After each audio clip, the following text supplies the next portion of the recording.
Hello, welcome back to my third video in the series on the liturgy. Today we will be looking at the third antiphon in the first tone.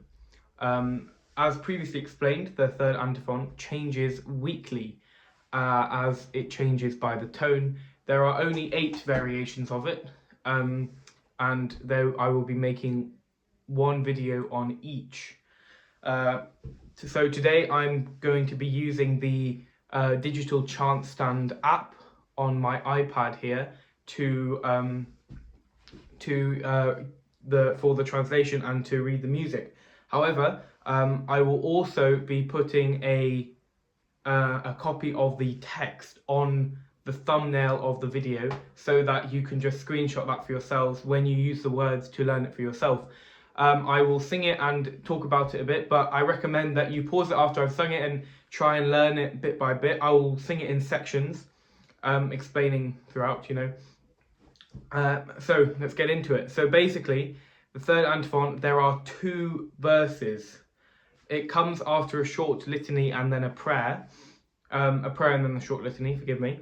And there are 2 verses, and after each verse you sing the resurrectional apolitikion.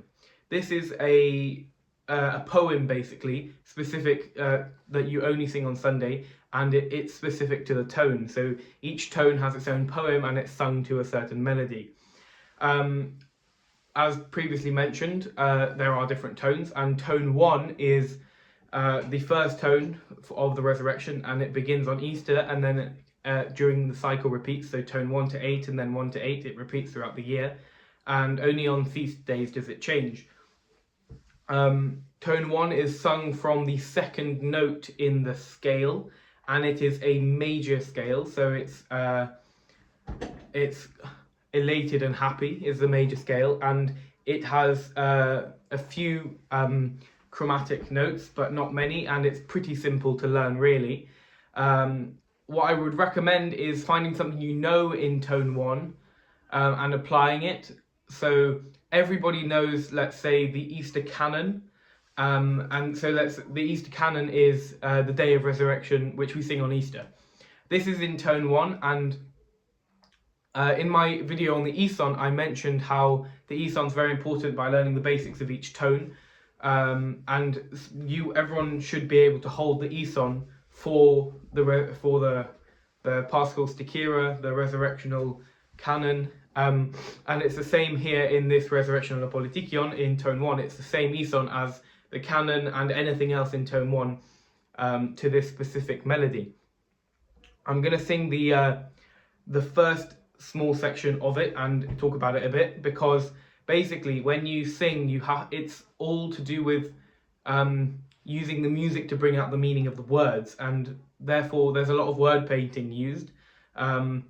So, for example, if you're singing a word like rose, you go up. So here in the music, there's a phrase where you say, you rose on the 3rd day, and the music kind of leaps it. You rose on the 3rd day.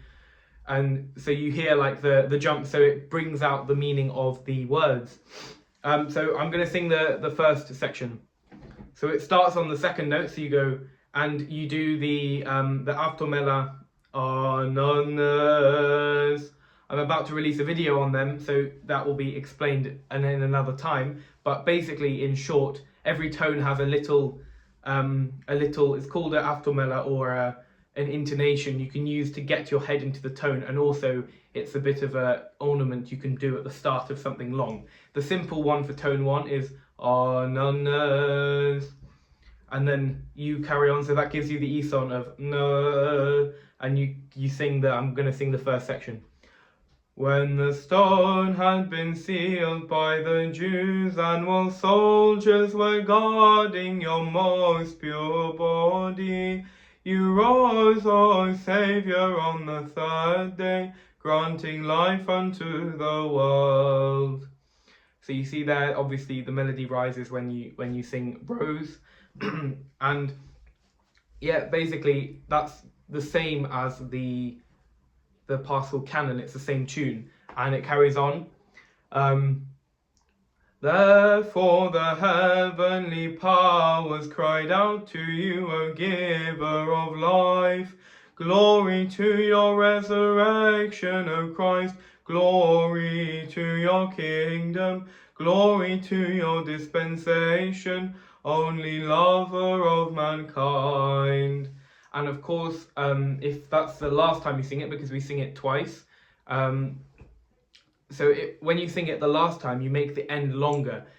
This is because you need to show the priests and deacons that you finished singing, and by singing the end longer and more ornately, you show them that it's the sign between the singers, the chanters, and the clergy. So if I was to sing "Only Lover of Mankind" for this last time, it would be "Only Lover of Mankind."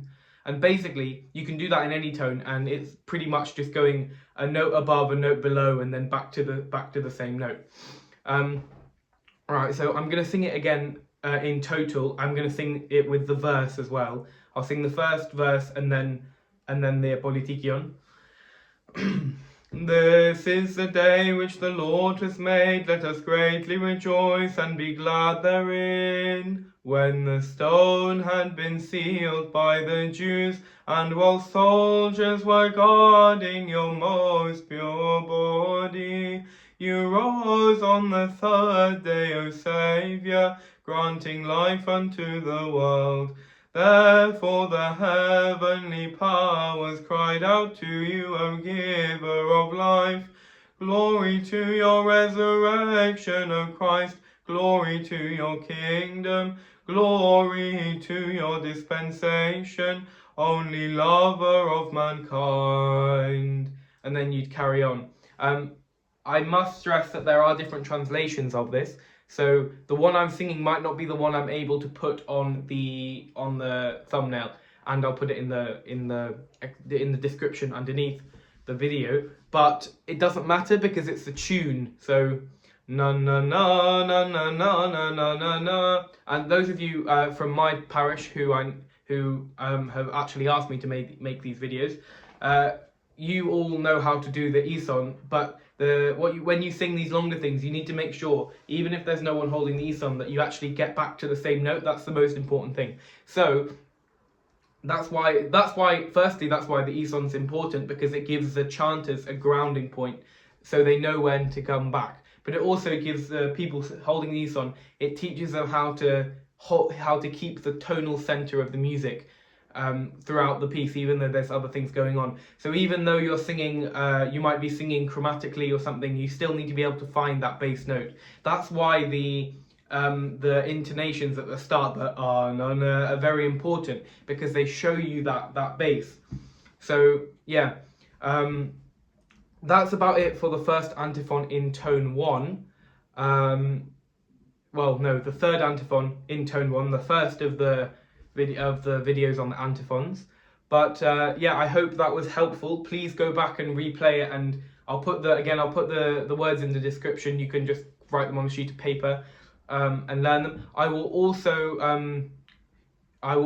put on the, if you go, I will put the link to the Divine Music Project and the digital chant stand app. I'll put them in my channel. If you look in the description, I'll put the links in there so that you can find them. Basically, you just need to find the Sunday of tone 1, and you just scroll through the liturgy and you find the I've got it here in front of me. You have to find the Sunday of tone 1. So this is now the Sunday, this is the liturgy as it goes. And then if you find something you want to sing, like the Only Begotten Son, which we did yesterday, you will click whichever one you need. Either you just use the words here, or you can use the Byzantine or the Western music. So this is, like I was saying, this is the Byzantine and Western in one place for the Resurrection of Politikion. But yeah, I'll put those links in. My specific translation that I use is by Archimandrite Ephraim Lash from 2016, which is the standard in most parishes here in the UK. But yeah, so again, thank you very much. More videos will be coming soon, and yeah, see you soon.